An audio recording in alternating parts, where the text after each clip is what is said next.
السلام عليكم ورحمة الله وبركاته. النهاردة جايب لكم الملخص في دقيقتين، أتمنى يعجبكم. بتبدأ حكايتنا بماكوتو وهو ماشي في السوق، وبيقول إن لو ما خدوش حذرهم ممكن يلاقوا نفسهم في معركة. فبيقول له الخادم بتاعه إنه هيدور لهم على غرفة يباتوا فيها، وبيقول له إيه رأيك تدور على حاجة تاكلها. فبيقول له إن مفيش مانع يباتوا في أي مكان، وبيقول له الخادم بتاعه إن توموي وميو هيقتلوه لو سابه يبات في أي مكان. بنروح لتوموي وميو اللي بتحاول تطبخ بس بيطلع طعمه وحش، وبيعرفوا إنها حطت شحم ومواد سامة في الأكل. بتقول لها توموي تحاول تحمر الخبز بس بتحرقه، فبتقول لها تعمل جولة حوالين العالم عشان تتعلم الطبخ. بنروح لماكوتو وهو بياكل، بعد ما بيخلص بيدفع فلوس كتير. بيلاحظ ان الحانة كلها بتبص عليه، فبياخد نفسه وبيروح على نقابة الصيادين. وهو في الطريق بيقابل ناس بتتريق على شكله. في النقابة بيستغرب العامل انه خلص مهمة من الرتبة الخاصة وهو في الرتبة ايه.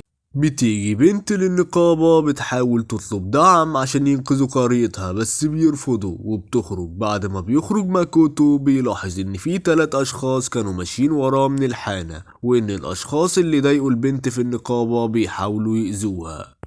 فبينقذها، وبعدها بيعالج اللي معاها وبيسألها عن القرية بتاعتها، فبيقرر انه يساعدهم.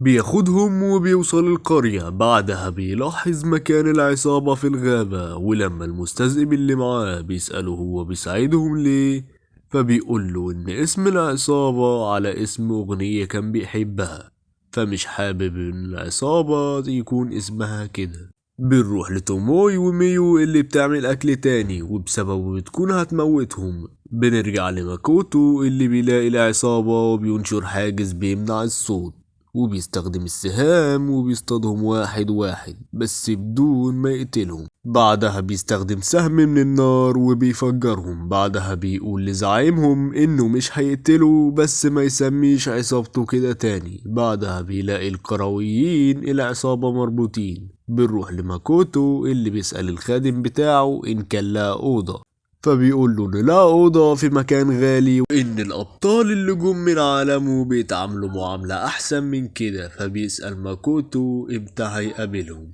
وهنا بتنتهي حلقتنا على كده.